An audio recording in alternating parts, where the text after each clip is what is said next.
8장에서는 주파수 영역의 해석하는 방법에 대해서 지금 배우고 있습니다. 그래서 주파수 영역의 해석은 정상 상태 응답만 우리가 고려를 한다. 그래서 이제 라플라스 변환에서 우리가 풀어보면 실제적인 일시적인 응답에 해당되는 부분은 소멸이 되고 정상 상태에 나오는 크기와 위상의 변화만 가지고 우리가 해석할 수 있게 됩니다. 그래서 이제 복소수를 다루는 그런 문제에서 크기는 당연히 이제 전달함수 크기에 의해서 결정이 되고, 그 다음에 위상에 해당되는 부분은 전달함수 특징에 따라서 입력과 전달함수 사이에 결과로 이제 페이지가 결정이 됩니다. 자, 그래서 이제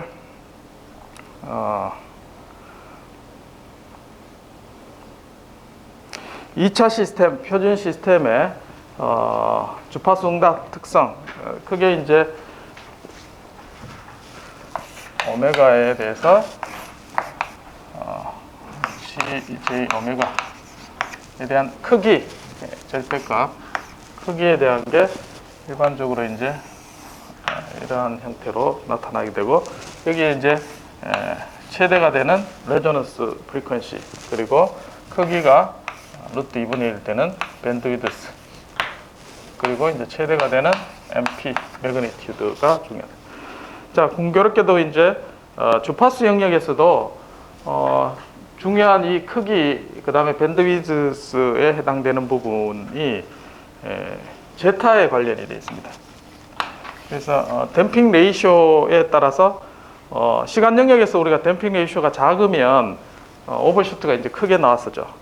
주파수 영역에서도 마찬가지, 이 매그니튜드가 커지는 것은 또 제타가 작으면 얘가 커지게 되고, 제타가 작으면 또 시간에 대한 응답이 리스판스가 스테디 스테이트로 가는 게 좀 빨라지죠. 센틀링 타임이라든지.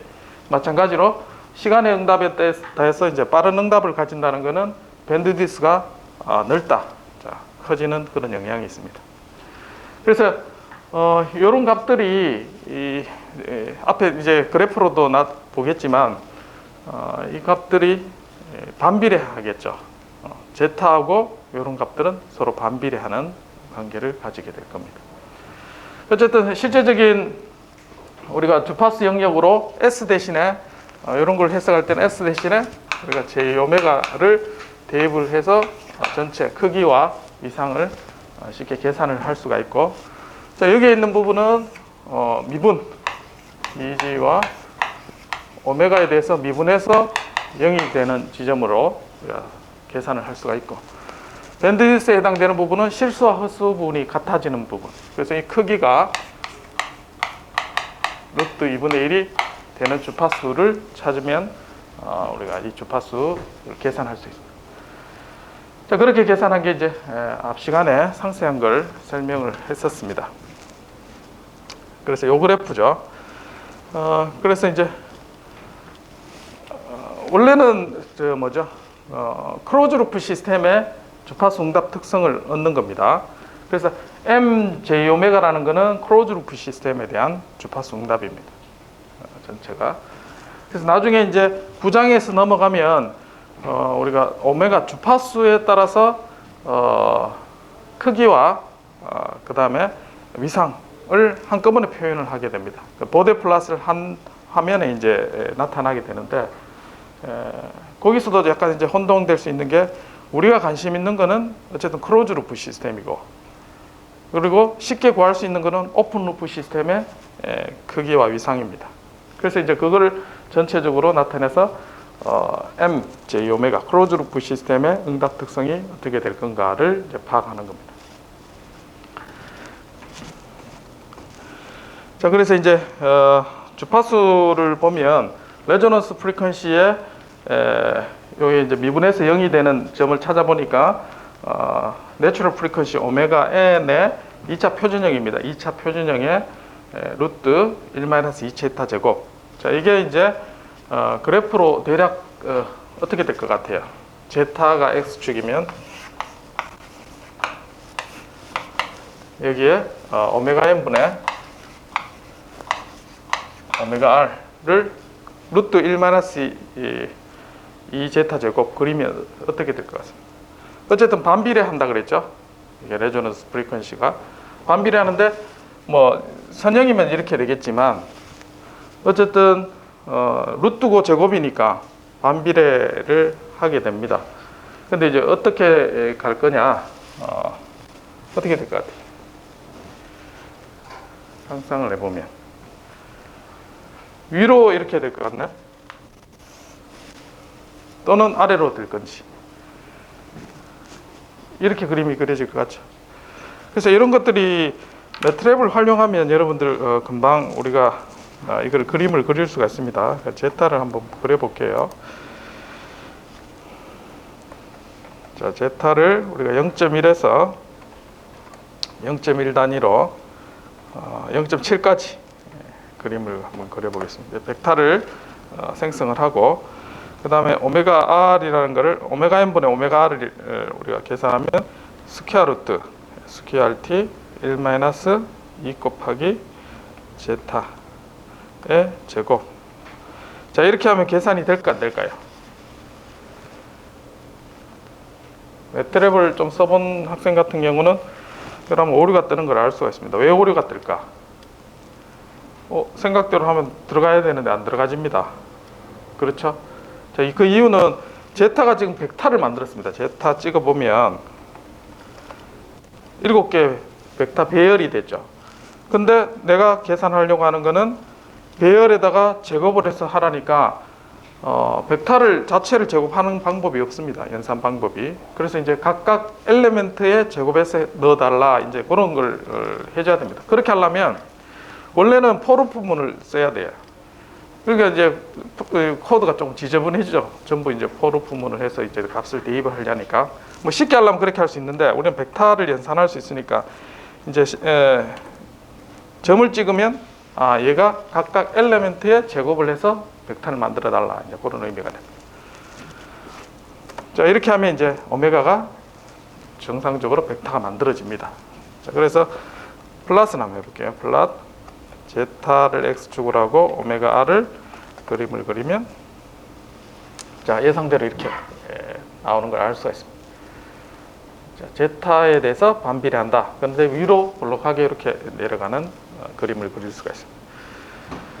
자, 그래서 레조넌스 프리퀀시에 해당되는 요 주파수는 제타에 반비례해서 위치가 결정이 됩니다.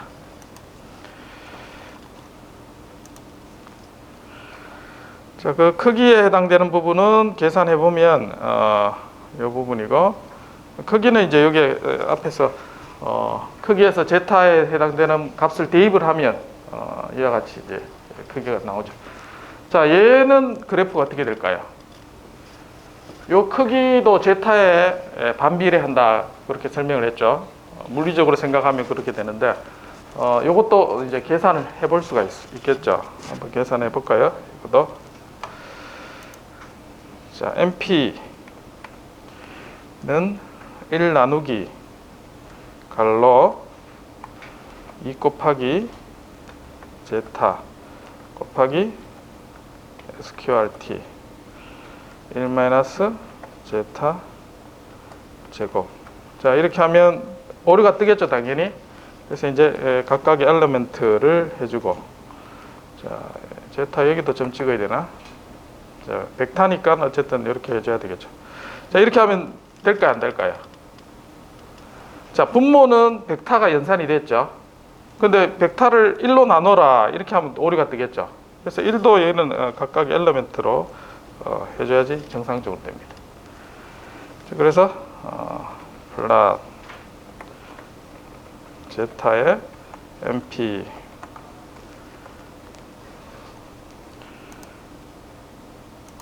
자, 앞에하고 다르게 크기는 어떻게 되냐면 제타하고 되는데 얘는 아래로 이렇게 감싸는 이런 그림을 그리게 됩니다. 자, 그래서 제타 값이 대략 0.7 되면 이 크기가 이제 매그니튜드가 1 된다는 거는 여기 이제 처음 시작할 때하고 DC하고 거의 비슷하게 되는, 그리고 얘가 작아질수록 점점 오버슈트 생기듯이 이 레저넌스 프리퀀시가 위로 크기가 커지게 됩니다. 자, 리스판스를 생각해 보면 제타가 작아지면 어디에 점점 가까이 가나요? 폴의 위치가. 제타를 우리가 앞에 그림을 그릴 때 원을 그리고, 자, 여기에 해당되는 게 세타, 코사인 세타, 제타 값이죠. 제타 값이 점점점 작아진다는 뜻은 오른쪽으로 가는 거죠. 오른쪽으로 간다는 것은 폴의 위치가 우반평면으로 점점 가까워진다는 거죠. 그럼 점점 특성이 어때요? 응답은 빨라지지만 언스테이블해질 수가 있는 거죠. 그래서 이게 크면 클수록 좋지는 않습니다. 그래서 이제 우리가 주파수 해석하는 장치가 있습니다. 그래서 어떤 시스템의 회로 보드에 여러 가지 주파수 성분 입력을 주면 거기에 대한 응답 출력을 얻을 수가 있어요. 그러면 거기에 대한 이제 최고의 응답을 나오는 주파수를 찾을 수가 있겠죠. 이런 그래프를 얻을 수가 있어요. 실험을 통해서. 그러면 이 시스템이 어떤 특성을 가진다라는 걸 우리가 파악을 할 수가 있습니다.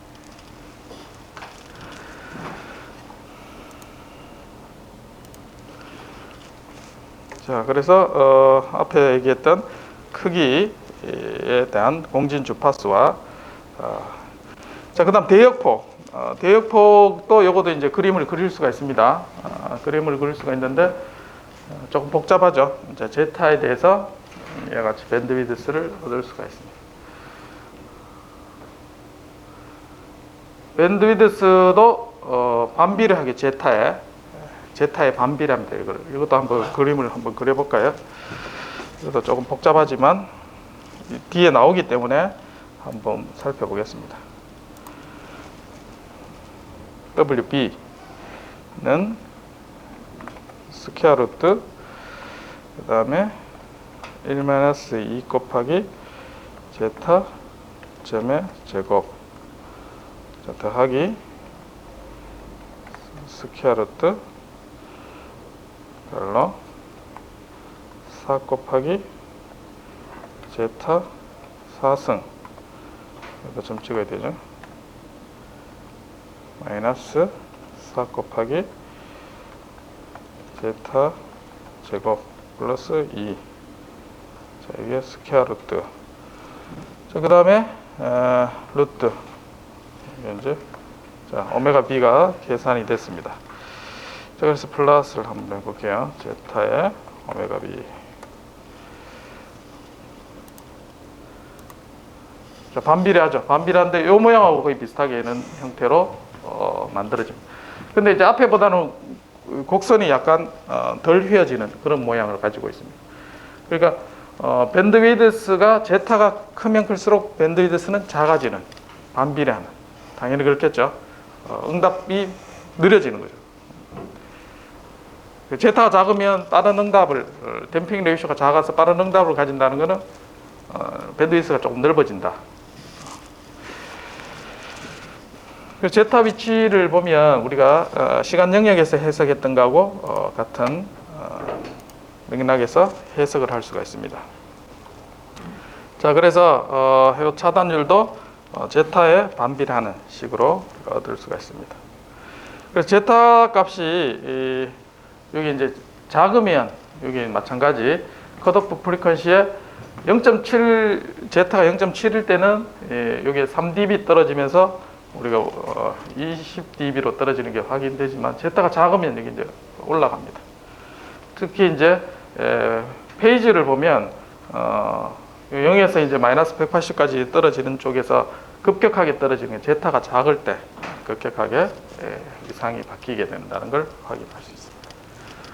그러니까 제타가 이제 가진 의미가 프리퀀시 도메인에서도 이렇게 크기뿐만 아니라 위상에서도 변화하는 부분을 찾아볼 수가 있습니다.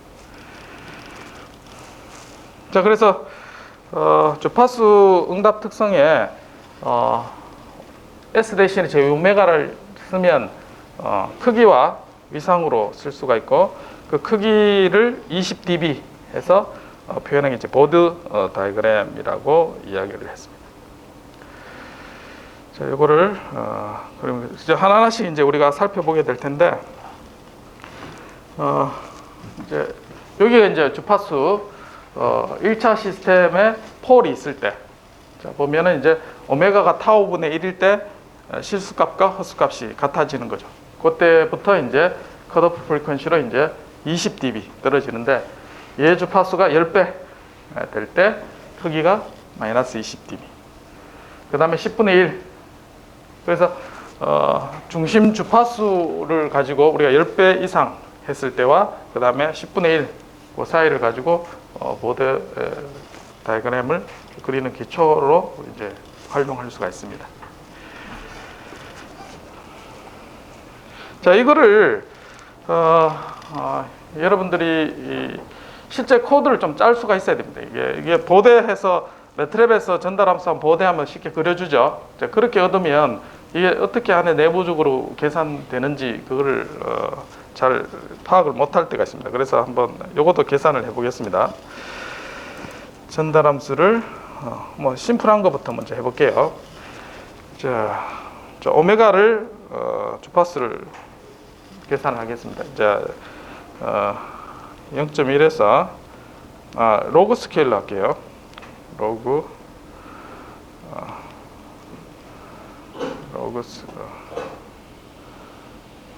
그게 이름이 뭐지?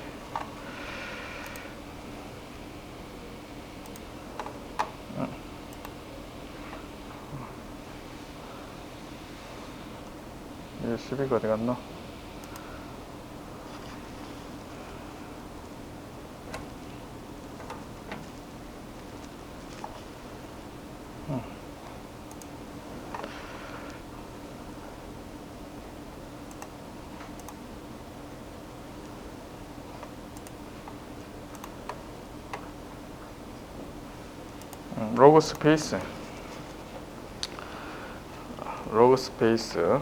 로그 스페이스에 10에 우리가 마이너스 1승이죠. 그래서 10의 마이너스 1승부터 100까지 하면은 10의 제곱 이렇게 되죠. 100까지 우리가 100개의 데이터를 생성을 하겠다. 로그 스케일러. 자, 이렇게 해서 오메가를 생성을 해낼 수가 있습니다. 그 다음에 시스템에 대한 G죠. GJ 오메가. G 오메가는 1 나누기 만약에 앞에 예제가 타우가 0.1이라 하겠습니다. 자, 1 플러스 0.1 곱하기 오메가 곱하기 J. 자, 이러면 전달함수가 되겠죠. 자, 그렇게 하는데 여기에 뭐 벡터로 우리가 연산을 하니까 요거를 점을 하든지 이거 점을 하든지 이렇게 찍어야 되겠죠. 자, 여기서 점을 하면 되겠네.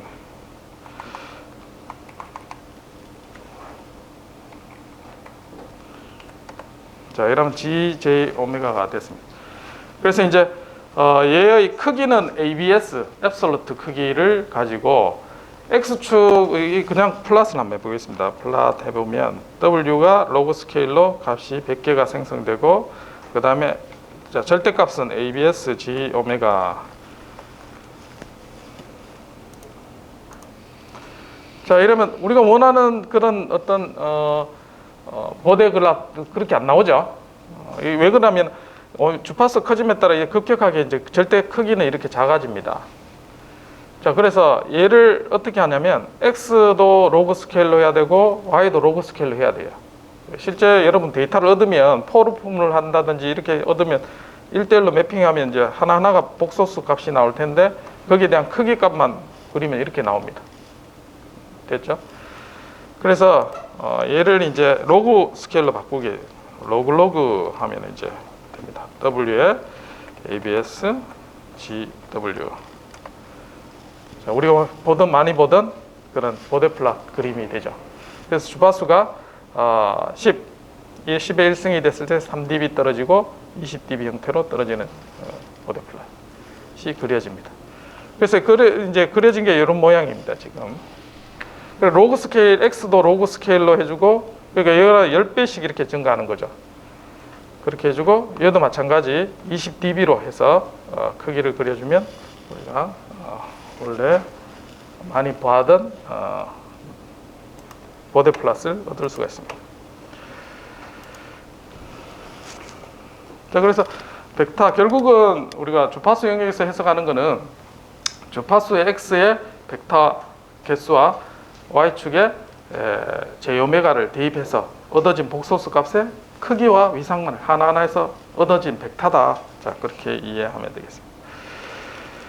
자, 그래서 이제 2배 하는 거는 옥타브로 했습니다. 주파수 2배. 2배 한다는 거는 6dB, 대략 6dB가 해당되는 주파수에서 크기가 있습니다. 자, 지금 이제 요거를 그려볼 텐데, 이 그림 보니까 이제 2학년 때 여러분들이 회로 이론하고 이렇게 보데 플러스 많이 연습을 했더라고요. 맞나요? 이제 그러니까 뭐 자세하게 그렇게 안 해도 여러분들 잘 알 것 같아요. 시험 쳐도 잘 치더라고요. 자, 여기 보면 이제 컨스턴트 게인이 있는데, 일반적으로 우리가 전달함수 하면 1 플러스 여기서 중에서 이제 s 플러스 뭐 5, s 플러스 뭐 10 이렇게 해서 게인 100에 s 플러스 1 이런 식으로 전달함수가 구해지죠. 자, 이대로 이제 얘를 그리면 DC 성분이 제대로 안 나옵니다. 그래서 얘를 어떻게 하냐? 얘를 밖으로 뽑아내요. 이것도 뽑아내고. 그러면 5로 나누고 10으로 나누는 게 되겠죠. 그러면 앞에 이제 50이 나옵니다. S 5분의 1. 그 다음에 10분의 S 플러스 1. 자, 이렇게 하면 50 이렇게 같아지죠. 마찬가지 이제 여기서 그러면 100 S 플러스 10. 1. 그러면 여기 이제 DC 성분의 크기가 얼마냐면 2가 됩니다. 2. 자, 이런 식으로 이제 실수의 값이 크기가 1이 되도록 만들어 놓고 해야지 제대로 된 DC 성분들이 얻어진다. 여기 이제 일반적인 포맷입니다. 그렇게 먼저 만들어 놓고 시작을 해야 된다.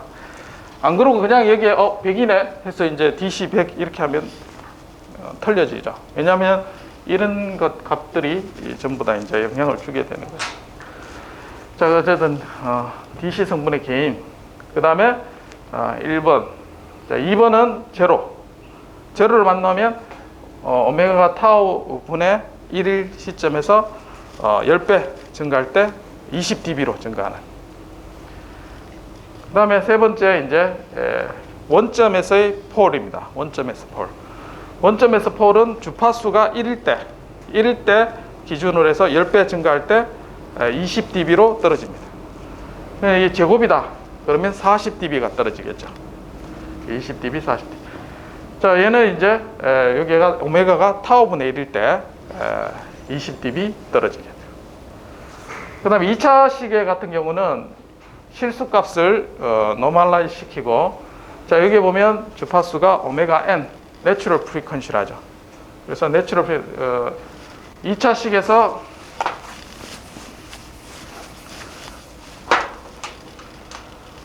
S제곱 플러스 2제타 오메가 n S 플러스 오메가 n의 제곱해서 상수에 해당되는 부분, 요 숫자를 루트 씌우면 오메가 n이 나옵니다. 그래서 그 오메가 n을 주파수에 대해서 그 기점을 해서 40dB 떨어집니다. 제곱이니까. 그래서 40dB 떨어지는데 중간에 오버슈트가 얼마큼 생기고 하는 거는 여기 나눠봤을 때 제타에 의해서 결정이 된다. 제타가 0.7 정도 되면 그냥 스무스하게 3dB로 떨어지겠지만, 얘가 숫자가 작아지면 오버슈트가 생기거나 굴곡이 심하게 나게. 자, 그렇게 하니까 각각을 다 네 가지를 합하게 되면 보데 플러스의 그림을 얻을 수가 있습니다. 자, 그 다음에 위상은 위에 있는 부분은 그 중간 오메가가 타우분의 1이 되는 시점에서 45도가 되죠. 실수와 헛수 값이 같아지니까. 45도 기점으로 10배 이상 됐을 때 90도. 그 다음에 10분의 1 주파수가 됐을 때 0도. 그렇게 해서 0도에서 90도로 제로는 증가하고. 그 다음에 이제 복소수만 있는 값은 무조건 이상이 90도로 시작을 합니다. 컨스탄트한 값을 가지고. 그리고 폴을 마찬가지 마이너스 45도 기점으로 0에서 마이너스 90도로 떨어집니다. 자, 2차에 대한 위상은 0에서 마이너스 180도로 떨어지는 거죠. 그렇게만 이해하면 크기와 그 다음에 위상에 대한 보데플랫은 쉽게 그릴 수가 있습니다. 자, 그래서 앞에서 설명했던 부분이 이렇게 이제 정리를 할 수가 있고, 원점에 대해서 크기와 위상을 우리가, 그래서 이제 폴과 제로, 원점에서 폴과 제로는 폴 같은 경우는 자, 주파수가 1입니다. 1을 중심으로 해서 10배 됐을 때 20dB 떨어지게 되고, 그 다음에 제곱, 원점에서 폴이 2개 있을 때는 10배 증가했을 때 40dB가 떨어지게 되겠죠. 그래서 그 다음에 제로가 있을 때는 반대가 됩니다. 20dB 증가하고 그 다음에 40dB 증가. 제로가 2개, 원점에 제로 2개 있는 것은 잘 없죠. 지금 폴이 있는 경우를 우리가. 자, 위상은 1개 있을 때는 마이너스 90도에서 시작합니다. 그래서 전달함수를 보고 원점에 폴이 하나 있다. 그러면 얘는 마이너스 90도에서 시작하는구나. 그럼 제곱에서 시작한다. 그럼 마이너스 180도에서 시작한다. 그렇게 할 수 있어요. 그래서 컨스탄트한 직선을 그릴 수가 있습니다. 자, 이제 실수축에 폴과 제로가 있는 때 요게 이제 크기를 구해보면 10배 증가했을 때 20dB씩 감소 또는 증가한다. 그렇게 쓸 수 있고, 위상은 그 주파수를 중심으로 10배 그리고 10분의 1 지점으로 우리가 그림을 그릴 수가 있습니다. 자, 그래서 대략해서 검은색으로 표현한 게 이제 어심토틱 커브입니다. 자, 이렇게 검은색으로 해당 주파수 타오분의 1이 되는 지점을 중심으로 해서, 자, 여기에 10분의 1, 그 다음에 10배 되는 3개의 포인트를 잡고, 크기가 10배 됐을 때 20dB 떨어지도록 2포인트를 연결만 해주면 되겠습니다. 그 다음 위상 마찬가지 0도에서 마이너스 90도로 10배 됐을 때 줄어든다. 그러니까 요거는 사실은 몇 배입니까? 10배, 10배니까 100배죠. 100배. 주파수가 100배에 변할 때 마이너스 90도로 떨어진다. 그렇게 그려줍니다. 그래서 이제 실제로 그리면 파란색으로처럼 그려지지만 대략 전체적인 정근선의 모양을 가지고 얘를 이제 보데플랫을 예측할 수가 있습니다. 근데 이제 컴퓨터가 요즘 잘 그려주는데 왜 굳이 손으로 해야 되나? 자, 그 이유는 우리가 설계를 하기 위해서 그런 거예요. 사람이 이제 일일이 설계하고 컴퓨터 도움을 받아서 설계를 할 수도 있습니다. 그러나 요거를 이제 대략 우리가 파악을 할 수 있으면 설계하는데 훨씬 용이하게 설계를 할 수가 있습니다. 자, 2차 시스템은 이와 같이 노멀라이즈 시킨 다음에 실수와 허스 파트로 나누면 다음과 같이 이제 식이 표현이 되고, 자, 거기에 해당되는 주파수 오메가 n을 기점으로 해서 우리가 크기는 마이너스 40dB, 그 다음에 위상은 마이너스 180도까지 떨어지는 것을 확인할 수가 있습니다. 자, 그래서 제타의 영향이, 제타가 이제 대략 우리가 0.7 정도 되면 여기 이제 크로스 그 프리퀀시에 대해서 지나가는 걸 확인할 수 있고, 이 값이 작으면 작을수록 이제 오버슈트가 이렇게 생깁니다. 이게. 자, 위상 마찬가지 0.7이면 스무스하게 직선에 가깝게 이제 0에서 마이너스 180으로 이렇게 떨어지는데, 제타가 작으면 급격하게 이렇게 바뀌는 커브를 확인할 수가 있습니다. 자, 요 그래프 애초에 그렸죠. 자, 이게 제타와 각각의 레조넌스 프리퀀시와 크기에 대한 관계를 그린 겁니다. 자, 그래서 오메가 n은 내추럴 프리퀀시, 오메가 n 분의 오메가 r 해보면 제타에 대해서 여기 있는 부분 위로 볼록한 부분이죠. 자, 이렇게 제타에. 그래서 이걸 어디에 쓰느냐? 우리가 애널라이저를 이용해서, 프리퀀시 애널라이저를 이용해서 크기를 레조넌스 프리퀀시를 찾을 수가 있습니다. 그렇게 찾으면 그 주파수를 알 수 있어요. 그럼 그 주파수를 알고, 그러면 대략 이 시스템의 제타 값을 알면은 시간 응답 특성을 파악을 할 수가 있는 거죠. 그 다음에 이 크기도 마찬가지. 여기에 매그니튜드를 크기를 먼저 구하고, 그러면 제타 값이 얼마를 정도 가진다, 그럼 레저넌스 프리퀀시는 얼마 정도 가지겠다, 이런 것들을 이 그래프를 통해서 우리가 찾아낼 수가 있습니다. 그래서 이게 2차 표준형에 대한 답이죠. 그래서 2차 표준형이 아닌 3차나 이런 전달함수 시스템에서 우리가 주파수 특성을 파악하고 난 다음에 얘의 주파수 시간 응답 특성이 어떻게 되는지를 파악을 할 수가 있게 됩니다. 이 그래프를 보고.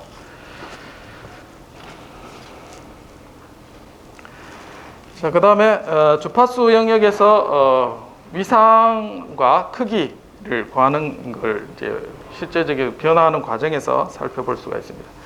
그래서 우리가 구하는 것은 J오메가 축에서 값이 움직입니다.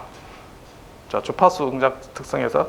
자, 이렇게 움직일 때 전달함수에 대해서 각각의 두 복소수 간에 이루는 크기, 그리고 위상, 이제 그걸 파악하는 거죠. 그래서 오메가가 실제로 그림에서 오메가 제로일 때 두 개의 이루는 크기, M1 곱하기 M1 스타, 자, 두 개 곱한 것분의 1 해서 크기가 결정되고, 자, 그 다음에 쭉 해서 이제 증가하면 이 크기가 서로 바뀌죠. 그리고 결국은 무한대로 가게 되면 크기는 둘 다 무한대입니다. 그럼 결국 크기가 어떻게 되냐면 분모가 얘가 무한대 형태가 되죠. 저기 보기. 그러니까 무한대분해해서 크기는 얘는 주파수 커지면 커질수록 G 오메가는 0으로 갑니다. 그렇죠. 자, 어쨌든 여기서 이제 쭉 이동할 때 이 크기가 최대가 되는 어떤 점이 분명히 존재하게 된다. 그리고 위상도 보면, 여기서 보면 여기 이루는 각, 이렇게 두 개 이루는 각이 있겠죠. 자, 0에서부터 출발해서 두 개는 이제 위상이 0도에서 시작을 합니다. 자, 그렇게 하면서 쭉 올라가면 이 각이 점점 커지죠. 이 각도 이제 어느 정도 각을 이루고 있지만, 여기 무한대가 되면 여기 이루는 각은 거의 90도로 가는 거죠. 그리고 이 각도 똑같이 두 점 사이가 무한대로 갔을 때는 거의 90도로 되는 거죠. 그러면 180도로 가는 거예요. 두 개 이루는 각이. 그래서 세타원, 세타원 이렇게. 자, 이게 이제 복소 평면에서 크기와 위상이 어떻게 바뀌는가를 직관적으로 보여주고 있는 겁니다. 자, 그래서 이제 앞에서 했던 복소 평면의 최대 크기가 되는 주파수가 나오고, 그 다음에 이게 루트 2분의 1 되는 저점 컷오프 프리퀀시가 나오게 됩니다. 자, 그리고 위상을 보면 이제 0도, 오른쪽에 위상이 크기죠. 0도에서 시작해서 마이너스 180도로 갑니다. 지금 왜 마이너스 180도로 가나요? 2차 표준 모델이기 때문에. 2차 전달함수는 마이너스 180도로 가죠. 자, 그 다음에 폴과 제로가 섞여 있는 이런 형태의 전달함수를 한번 살펴보도록 하겠습니다. 자, 폴이 왼쪽에 있고, 그 다음에 제로가 오른쪽에 이렇게 있습니다. 자, 그래서 얘도 마찬가지 주파수 특성을 이렇게 살펴보면, 주파수 0에서부터 쭉 하면 요 때는 0이죠, 둘 다. 자, 0도에서 쭉 증가해서 세타 1 빼기 세타 2 해서 각도가 결정이 됩니다. 자, 위상이 되고, 그러면 0도에서 시작해서 각도가 점점 증가하다가 계속 증가하면 어떻게 될까요? 여기는 플러스, 여기는 마이너스해서 결국은 0도로 가죠. 0도로 증가해서 쭉 증가하다가 다음 다시 감소합니다. 자, 폴과 제로가 있는. 근데 만약에 이 제로가 오른쪽 우반 평면에 있다고 해보겠습니다.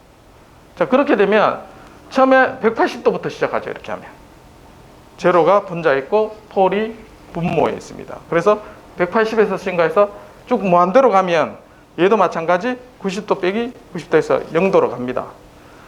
자, 그래서 이제 파란색의 그림을 그려지는 걸 알 수가 있습니다. 자, 이 둘 차이가 뭐냐면, 자, 얘는 둘 다 폴이든 제로든 다 좌반 평면에 있습니다. 그리고 얘는 하나의 제로가 우반 평면에 있죠. 분명히 스테이블은 하지만 제로의 위치가 우반 평면에 있습니다. 자, 그 결과 위상을 보면 얘가 180도까지 흔들려요. 나중에 우리가 스테빌리티를 따질 텐데 위상이 많이 흔들리는 건 안 좋습니다. 왜 그러냐면 앞에서 우리가 살펴봤지만 1 플러스 GS가 0이 되는, 자, 이게 클로즈 루프 시스템의 특성 방정식, 근을 만족하는 게 크기는 1이고 위상이 180도 되는 거죠. 그러면 얘가 위상이 180도 가까이 되면 얘가 0이 됩니다. 분모가 전달함수에. 그러면 굉장히 시스템이 흔들리게 만드는 요인이 됩니다. 그래서 위상 페이지가 180까지 흔들리는 건 굉장히 안 좋습니다. 그래서 제로가 이렇게 우반 평면에 있으면 요거를 우리는 non-minimum 페이지라고 이야기합니다. 그리고 모든 근이 폴과 제로가 좌반 평면에 있는 것을 우리는 미니멈 페이지라고 합니다. 그래서 살펴봤지만 페이지가 0에서 90도 해서 아주 작은 범위로만 움직이게 되죠. 그래서 오메가가 바뀔 때 얘가 위상의 크기, 위상의 변화가 우리가 어느 정도 바운드 안에서 제자리로 돌아오는 걸 확인을 할 수가 있는데, non-minimum 페이지는 스테빌리티를 파괴시킬 수 있는 위험성이 있습니다. 그래서 오른쪽에 폴이든 제로든 오른쪽에 있으면 안 좋다. 그래서 나중에 이제 한 번씩 미니멈 페이지 시스템이냐, non-minimum 페이지 시스템이냐. 자, 흔히들 우리가 언스테이블한 시스템은 non-minimum 페이지 시스템이 나옵니다. 그렇게 나올 때 요 용어를 여러분들 지금 들을 기회가 잘 없을 수 있어요. 근데 나중에 해서 한 번씩 나옵니다. 그때 수업 시간에 들었는데 그걸 명확하게 기억할 수 있을지 잘 또 개념을 파악해 놓기 바라겠습니다. 자, 이제 보데 플롯을 그려봅니다. 자, DC 성분에 해당되는 부분 크기와 위상은 0도. 그다음 제로는 주파수가 오메가 1에서 10배 했을 때 20dB 증가하는. 그리고 요 주파수를 기점으로 얘가 45도, 10분의 1, 10배 했을 때 0에서 90도. 자, 이렇게 해서 페이지를 그릴 수가 있습니다. 그다음 폴은 마찬가지 그 주파수에서 20dB 하강. 그리고 페이지는 그 주파수에서 10분의 1, 10배 했을 때 0에서 90도로 바뀐다. 자, 그 다음 원점에 있는 거는, 원점은 주파수가 1일 때 해서 20dB 감소합니다. 무조건 이제, 그래서 보데 플롯을 그릴 때 주파수 1은 항상 표기를 해주는 게 좋겠죠. 주파수 1을 기점으로. 그 위상은 무조건 마이너스 90도다. 혹시 왜 그런지 잘 모르겠는 사람 있나? 왜 이게 위상이 90도인지. 이때까지 계속 이제 설명을 좀 했던 부분이죠. 분모에 J, 복소수가 있기 때문에 당연히 이제 마이너스 90도가 되겠죠. 자, 그 다음에 2차 함수. 2차 함수 같은 경우는 여기 U가 1이 되는, 즉 오메가 N의 내추럴 프리퀀시가 있을 때에서 10배 됐을 때 40dB 떨어지게 됩니다. 그리고 그 주파수를 기점으로 해서 0에서 마이너스 180도로 이렇게 변화되게 됩니다. 자, 이렇게 변화될 때 제타가 영향을 준다고 했죠. 급격하게 바뀌게 됩니다. 자, 이제 연습 문제가 이렇게 나옵니다. 자, 앞에서 살펴봤던 것처럼 DC 성분 O, 20 로그 O 하면 대략 14dB 나옵니다. 14dB. 자, 14dB를 기점으로, 자, 그래서 주파수가 1일 때, 1을 기점으로 했을 때, 자, 1을 기점으로 했을 때 전체 다 합쳐서 보면 14dB로 출발을 합니다. 자, 근데 이제 여기서 10분의 1 지점, 자, 여기 보면 폴이 하나 있죠. 자, 원점에 폴이 있는 거는 주파수 1을 중심으로 20dB 떨어진다 했습니다. 그래서 여기 중심으로 해서 20dB. 그러면 10분의 1 지점 여기를 한번 볼게요. 1을 기점으로 해서 0.1 주파수에서 보면 여기 20dB 되죠. 그래서 주파수가 0.1에서 출발하면 얘 합하면 얼마냐면 34dB에서 출발합니다. 그래서 이제 10배 있을 때 얘가 어디에서 만나냐면 14dB가 되겠죠. 합치면. 그래서 34dB에서 떨어지다가 14dB에서 이제 출발하게 됩니다. 자, 거기에 지나가다가 그 다음에 주파수를 어디를 만나냐면 폴을 하나 만납니다. 2에서 2에서 폴을 하나 만나고 20dB 떨어집니다. 자, 그러면 그 앞에 원점에서 폴이 하나 있었고 여기 하나 만나고 그러면 두 개 합치면 얼마나요? 40dB 떨어집니다. 그래서 이 구간에서는 40dB가 떨어져요. 합치면. 급격하게 떨어지다가 그 다음에 제로를 하나 만납니다. 10, 주파수 10에서. 그래서 위로 20dB 올라갑니다. 그러면 40dB 떨어지는 게 다시 20dB로 떨어지겠죠. 그렇게 떨어지다가 이제 2차 시스템을 만나가 주파수 50일 때 만납니다. 0.6이면 그냥 대략 스무스하게 떨어지겠죠. 자, 40dB. 주파수 50에서 10배. 그러면 500까지 40dB로 떨어집니다. 그럼 최종적으로 얼마냐? 요거 두 개는 상세. 마이너스 20dB, 마이너스 40dB, 마이너스 60dB로 계속해서 떨어지게 됩니다. 마이너스 60dB라는 거는 10의 몇 승입니까? 10배가 20dB, 100배가 40dB, 1000배. 주파수가 50 넘어가는 이 시점에서는 급격하게 떨어진다. 1000배로 떨어집니다. 자, 주파수 10배 했을 때 그렇게 떨어진다는 겁니다.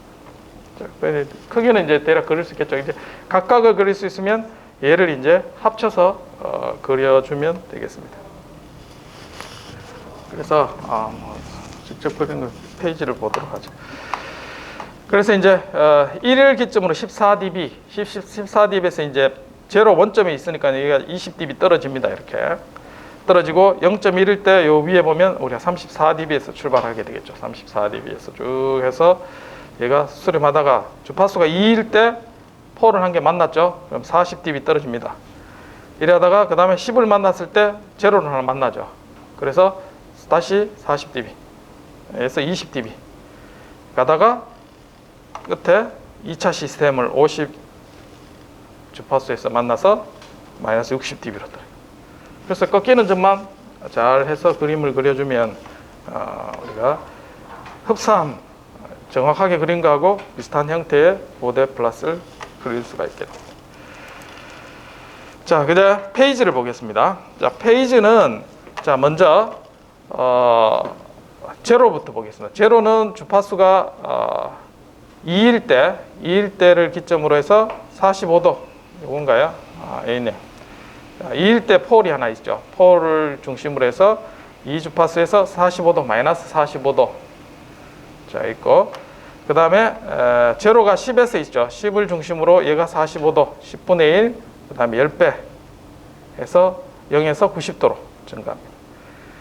자, 그래서 2에서 여기 하면 0.2라는 포인트가 분명히 나와야 되고 그 다음에 20이라는 점이 나와야 되겠죠.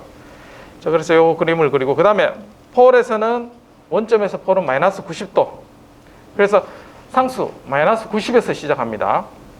합쳐보면 마이너스 90에서 시작하고 자, 그 다음에 주파수가 1일 때까지 이 폴에 의해서 위상이 감소를 하죠. 그러면서 제로를 만납니다. 언제부터 시작하느냐? 10분의 1 대 지점 1에서 만나서 이제 쭉 수평으로 갑니다. 자, 그렇게 하다가 2차 시스템을 만나게 되죠. 자, 그래서 2차 시스템에 주파수 50의 10분의 1, 5 되는 지점부터 떨어지기 시작합니다. 자, 그래서 5 되는 지점부터 떨어지기 시작해서 여기서 만약에 이제 120도다 그러면 180도까지 떨어져서 270도. 그래서 분모가 차수가 몇 개냐면 우리가 폴이 몇 개예요? 2차 해서 4개죠. 하나, 둘, 셋, 넷, 4개죠. 그리고 분자에 제로가 있으니까 90도 곱하기 3, 마이너스 270까지 떨어져요. 마이너스 90도에서 270도까지 떨어진다. 요 중간에 만날 때 잠깐 올라왔다가 최종적으로 마이너스 270까지 간다. 그래서 요 전달함수를 보고 우리가 출발은 마이너스 90에서 출발해서 최종적으로 마이너스 270까지 떨어지는구나. 그래서 실제는 마이너스 90에서 쭉 해서 270까지 내려간다. 자, 그래서 그 주파수의 10분의 1 지점이 영향을 받는 지점입니다. 페이지는. 자, 그렇게 해서 여기에서 왜 콤플렉스 2차 시스템 위상을 폭준으로 그리네? 직선으로. 이것도 직선으로 그려도 돼. 아니 저기 2차 시스템. 요거? 네. 여기서는 2차 시스템을 이제 여기 보면 제타가 0.6이니까 직선으로 그려도 상관은 없습니다. 이제 직선으로 그리는 게 뭐. 근데 보면 앞에서 우리가 볼게요. 자, 이거죠. 0.6 정도가 이렇게 해서 이제 페이지가 직선으로 이렇게 되지 않죠. 이렇게 곡선으로 약간 되죠. 여기 모양. 그래서 제타가 1 정도 되면 직선으로 그려도 무방한데 그보다 작은 정도에서는 이렇게 이제 약간의 곡선의 모양을 보이고 있습니다. 그래서 이거 모양을 보고 그렇게 그린 거고, 여러분들은 이제 직선으로 그려도 무방합니다. DB만 끝까지는 DB란다. 페이지만 변하는 부분만 표시를 해주면 되겠습니다.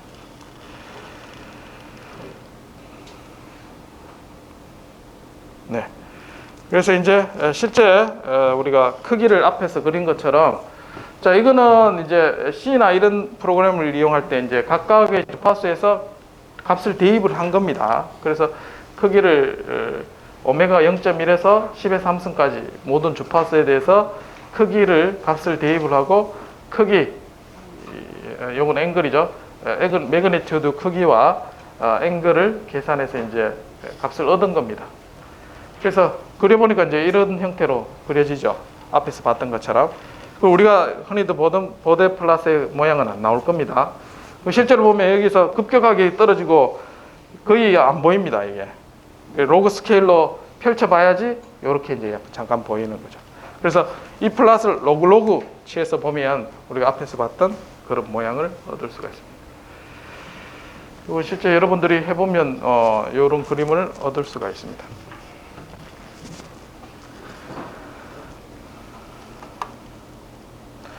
자, 그래서 자, 여기에 이제 연습이죠. 이거는 앞에 있는 거하고 똑같나? 하나, 둘, 셋, 넷. 똑같은 거네요.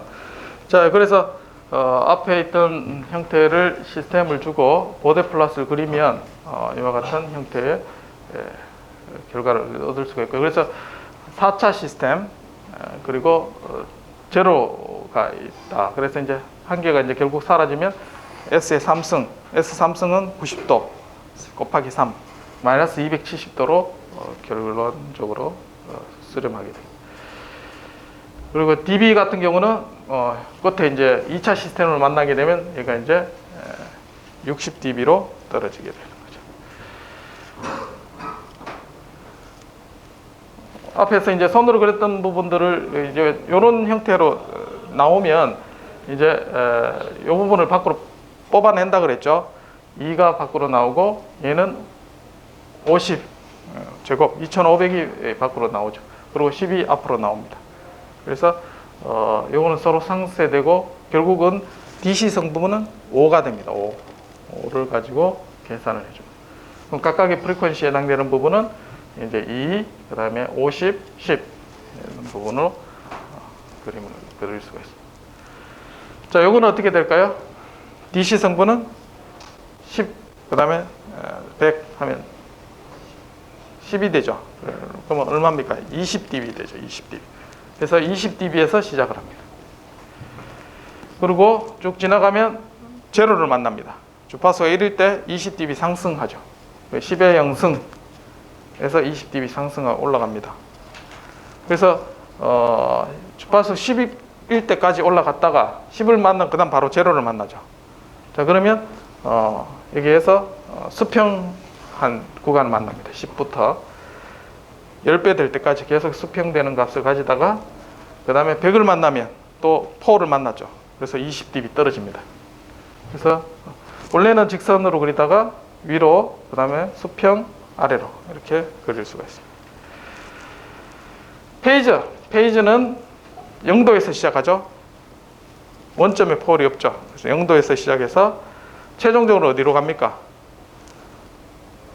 제곱에 빼면은 마이너스 90도죠. 그래서 얘는 0도에서 시작해서 마이너스 90도로 갈 거다라는 걸 알 수가 있습니다. 자, 중간에 제로를 먼저 만납니다. 그래서 이제 10분의 1, 0.1에서 출발 올라가기 시작합니다. 여기서 올라가죠. 올라가다가 주파수 1을 만나면 그때 어떻게 돼요? 떨어지기 시작하죠. 수평 구간. 그 다음에 요 10분의 1 되는 지점 10에서부터 마이너스 90도를 향해서 가게 됩니다. 자, 그럼 페이즈는 10분의 1, 그 다음에 크기는 거기에 해당되는 주파수에서 상승 dB만큼 상승하고 하강하면, 그럼 처음 출발점만 선만 잘 정하면 크게 오리 없이 이제 그릴 수가 있게 됩니다. 자, 그래서 우리가 웨이브 애널라이저, 트랜스폼 펑션 애널라이저라는 장치가 있습니다. 장비. 그 장비를 가지고 전달함수의 입력 주파수를 변화시켜 가면서 출력의 크기를 또 위상을 크기를 얻을 수가 있습니다. 그렇게 해서 자, 이런 결과를 얻었다고 하겠습니다. 측정을 했는데 자, 주파수를 10에서부터 10만까지 바꿔가면서 아웃풋에 대한 크기와 위상을 측정을 했습니다. 해보니까 자, 여기서 여기까지는 이제 일정하게 크기 값이 나오다가 주파수가 300 되는 지점부터 얘가 3dB로 쭉 떨어진다고 하겠습니다. 쭉 떨어지다가 이제 가장 여기 이제 2450 됐을 때 미니멈 값을 가지다가 더 증가시키니까 다시 올라갑니다. 이게 올라가다가 2만 헤르츠가 됐을 때 여기 이제 dB, 0dB까지 올라간다. 이런 시스템이 어떤 걸까 예상을 해보면, 일단은 20dB로 떨어졌죠. 300에서. 그럼 300이란 주파수에서 폴이 하나 있다라는 걸 우리가 예측을 할 수가 있습니다. 그리고 2만에서 올라가다가 다시 꺾이죠. 그래서 2만에서 다시 폴이 하나 있다. 2차 시스템. 자, 근데 이제 여기서 급격하게 떨어지다가 다시 20dB로 떨어지다가 20dB로 올라가죠. 그러면 분자에 2차 시스템이 있다라는 걸 알 수가 있습니다. 이렇게. 그렇게 해서 이게 반대면 2차 시스템이 있으면 분모에 있으면 얘가 위로 이렇게 올라가겠죠. 근데 이제 제로 분자에 2차 시스템이 있으니까 이렇게 해서 20dB 떨어지다가 플러스 20dB로 바뀐 순간이니까 이 주파수가 바로 2450을 내추럴 프리퀀시로 가지고 올라간다. 근데 이제 20dB 떨어지고 20dB 올라가면 그림을 그리면 얘 차이가 얼마나 하면 10dB 정도 차이 납니다. 그러면 이 10dB 차이 나는 걸 가지고 우리가 제타 값을 예측을 할 수가 있습니다. 10dB 정도 나면 제타가 얼마냐? 10dB면 얼마입니까? 대략 앞에 그림을 한번 볼게요. 20 로그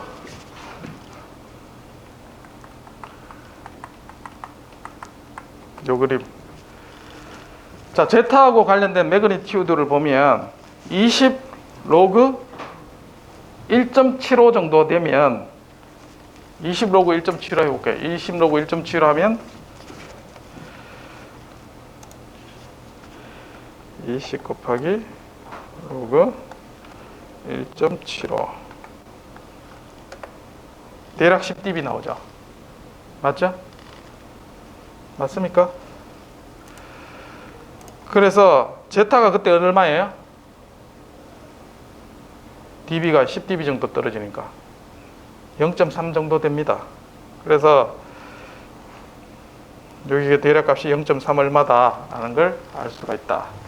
그래서 이 중심에 있는 주파수, 그 다음에 얘가 크기가 예상했던 것보다 더 떨어진 거죠. 그 제타의 영향으로 0.32 해서 분자, 그 다음에 20dB 떨어지는 부분, 그 다음에 20dB 올라가는 부분 해서 대략 전달 함수를 예측할 수 있습니다.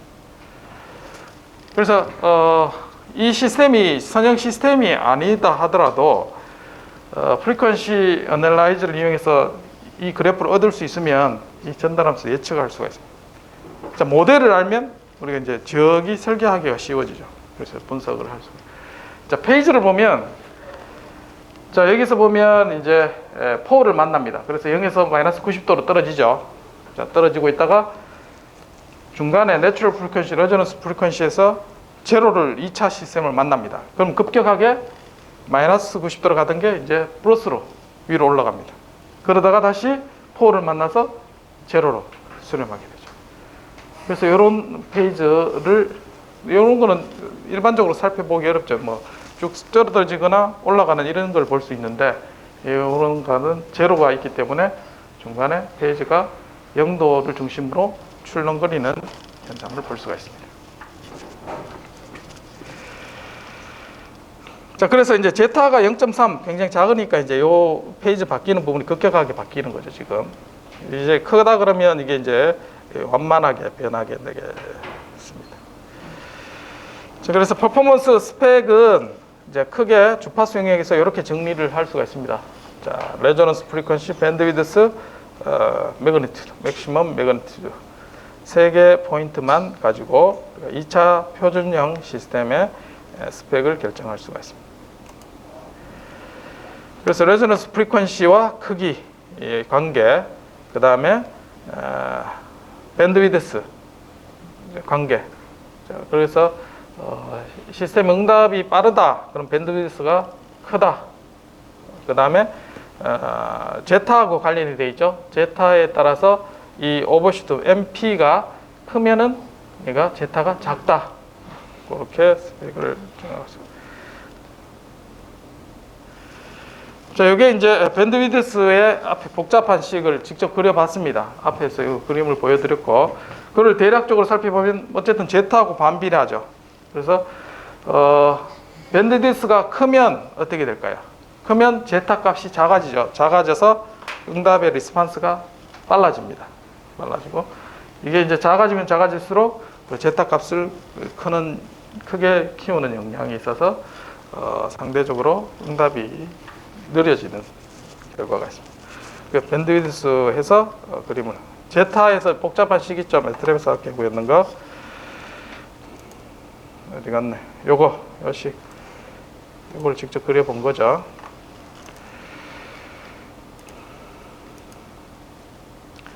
자, 그래서 이제 중요한 거는 이제 스테디 스테이트 에러를 앞에서 이제 시간 응답에 대한 건 대부분 살펴봤고, 마지막에 남은 게 스테디 스테이트 에러가 남았습니다. 스테이트 에러는 타임 넘버를 가지고 확인할 수가 있어요. 그래서 여기에 폴에 있는 개수가 타임 넘버가 1이면 KP 1 플러스 KP에서 에러가 0이 될 수가 있고, 그 다음에 각각의 뭐 이와 같은 경우는 스테디 에러가 이제 스텝 인풋에 대해서 에러를 가지고 있는 거죠. 그래서 KP, KV, 그 다음에 KA를 계산해서 에러를 계산할 수가 있습니다. 그래서 주파수 영역에서도 시간 영역에서와 똑같이 퍼포먼스에 대한 스펙을 다 이제 살펴볼 수가 있습니다. 자, 이제 뒷단계로 이제 넘어갈 단계에 접어들었습니다. 뭐냐? 자, 이거는 자, 주파수에 따라서 응답을 보고 있습니다. 앞에서 프로그램으로 살펴봤지만 오메가가 한데 어떤 값을 있을 때 어떤 복소수 값으로 매핑이 되고 바뀜에 따라서 벡터가 쭉 생성이 되죠. 자, 그렇게 했을 때 얘가 복소수니까 크기와 위상으로 표현을 할 수가 있습니다. 그래서 여기 Y축은 크기로 하고 dB로, 그 다음에 X축은 위상으로 그렸습니다. 얘가 복소수 값에 따라서. 예를 들면 오메가가 0이면 뭐 안 돼, 뭐 이렇게 값이 있겠죠. 그리고 오메가 0.1이면 어떤 복소수 값이 지키게 되겠죠. 자, 얘 크기부터 보겠습니다.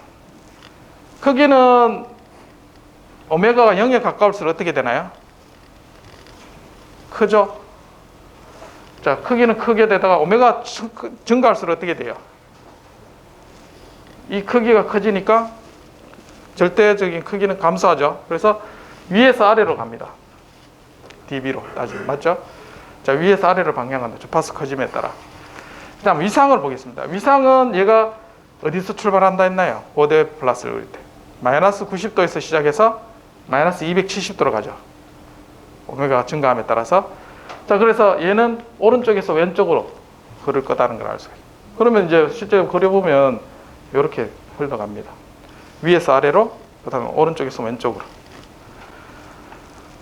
자, 여기서 이제 주파수가 각각 하나 있을 때 복소수를 찍은 거예요. 복소수 찍어서 크기와 위상을 다 해서 여러분들 구할 수 있을 겁니다. 자, 그렇게 해서 얘를 얻을 수 있고, 얘가 왜 중요하냐? 얘는 분명히 이제 오픈루프 시스템입니다. 그렇죠? 자, 그러면 피드백을 해서 우리가 클로즈루프 시스템을 하게 되면 어떻게 바뀌냐면 1 플러스 GH가 되죠. 분모. 그럼 1 플러스 GH라는 뜻은 뭐냐면, 자, 여기가 원점이에요. 크기가 1이고 위상이 180도인 지점입니다. 그럼 GH가 얘가 크기가 뭐가 된다고요? 마이너스 1이 되는 지점이에요. 그럼 얘가 주파수가 증가함에 따라서 크기가 1이고 위상이 180도 되는 게 점점 가까워지면 가까워질수록 어떤 현상이 일어나겠어요? 공진 형태가 일어나서 언스테이블해지겠죠. 그래서 두 가지 측면이 있습니다. 위상이 180도가 됐을 때 크기가 여유가 있던가, 크기가 1이 됐을 때 위상이 여유가 있어야지 이게 마이너스 1이 되는 걸 피할 수가 있습니다. 그렇겠죠. 자, 다시 말하면 크기가 1이 됐다고 했습니다. 0dB. 크기가 1이 되면, 자, 여기에 해당되는 요 여유가 요게 뭐냐면 페이즈가 요만큼 여유가 있는 거죠. 180이 되기 위한 여유. 이 궤적이 만약에 이렇게 떨어져서 이렇게 간다 하면 여유가 아주 많죠, 페이즈가. 또 반면에 180도가 됐을 때, 위상이 180도가 됐을 때 크기가 dB가 되기 위해서 이 아래로 이렇게 떨어지면 이만큼 0dB 되기 전에 여유가 많이 있죠. 맞나요? 자, 그 시스템을 이렇게 주파수에서 오픈루프로 그려보면, 아, 얘가 얼마나 응답이 결정이 되는가를 알 수가 있습니다. 특히, 자, 0dB가 됐을 때 요 여유, 얘를 우리는 페이즈 마진이라 해요. 페이즈 마진은 뭐하고 관련되어 있느냐? 제타하고 직접적으로 관련되어 있습니다. 페이즈 마진 곱하기 0.01하면 제타 값이 나옵니다. 그럼 70도 여유가 있다. 그럼 제타가 0.7이에요. 그러면 얘가 마진이 작다. 그럼 제타 값이 작아져요. 그럼 오버슈트가 막 생깁니다. 자, 가까이 갈수록 그런 현상들이 나와요. 그래서 주파수 영역에서 얘를 보면 시간 영역에서 응답을 알 수가 있어요. 자, 그래서 이게 뭐냐면 오픈루프 시스템을 가지고 피드백했을 때 클로즈루프 시스템의 응답 특성을 우리가 파악할 수가 있다는 거죠. 자, 요거는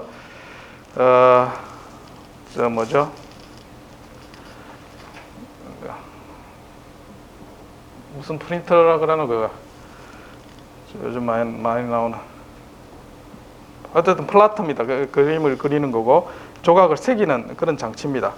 그래서 비교적 안정된 시스템이고, 자, 이 시스템의 전달 함수를 구해보면, 자, 여기 이제 오픈루프 시스템이고 개인 K가 2가 됐을 때 클로즈루프 시스템을 얻을 수가 있습니다. 그럼 얘 응답 특성을 알고 싶어요. 얘는 보니까 이제 3차 시스템이죠. 그래서 2차 표준형하고는 다릅니다. 그래서 얘 3차 시스템의 주파수 특성을 가지고 뭘 할 수 있느냐? 얘를 2차 시스템으로 모델을 할 수 있어요. 우리 3차 시스템에 대해서 제어기를 설계하기 어렵죠. 그래서 2차 시스템으로 모델을 만들고 제어를 하기 쉽게 만들 수가 있습니다. 그래서 특성을 살펴보면, 자, 얘가 이제 주파수 특성을 이렇게 보면, 이제 dB 같은 경우는 0.8에서 맥시멈이 됐다가 떨어집니다. 이건 그림을 그릴 수 있겠죠, 오메가에 대해서. 자, 페이지 마찬가지. 얘는 어디로 갑니까? 3차 시스템이니까 0도에서 270도로 떨어집니다, 얘가. 0도에서 270도. 자, 오메가 R은 누가 보더라도 쉽게 0.8인 걸 알 수가 있고, 자, 이때 매그니튜드 5가 되는 걸 5dB 계산해보면 1.78입니다. 앞에서 봤듯이 1.78이면 1.75, 대략 제타 0.3인 걸 알 수가 있죠, 근처에. 자, 그래서 테이블을 이용해서 0.29, 그 다음에 레저넌스 프리퀀시는 앞에 테이블에서 0.91이라는 걸 알 수가 있고, 그래서 그 테이블을 이용한 겁니다. 그래서 오메가에는 0.88.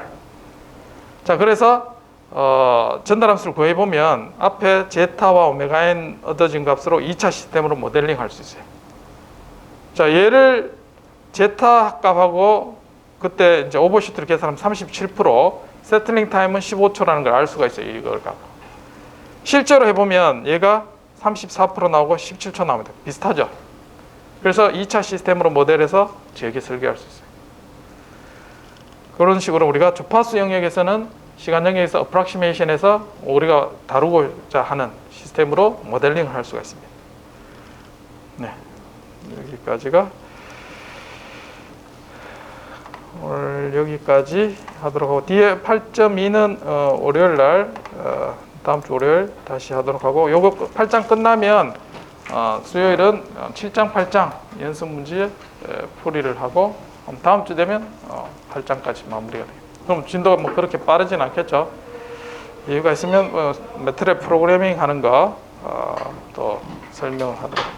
출석 체크하는 사람 출석 체크하고 질문 있으면 질문하시고 녹화 꺼주세요.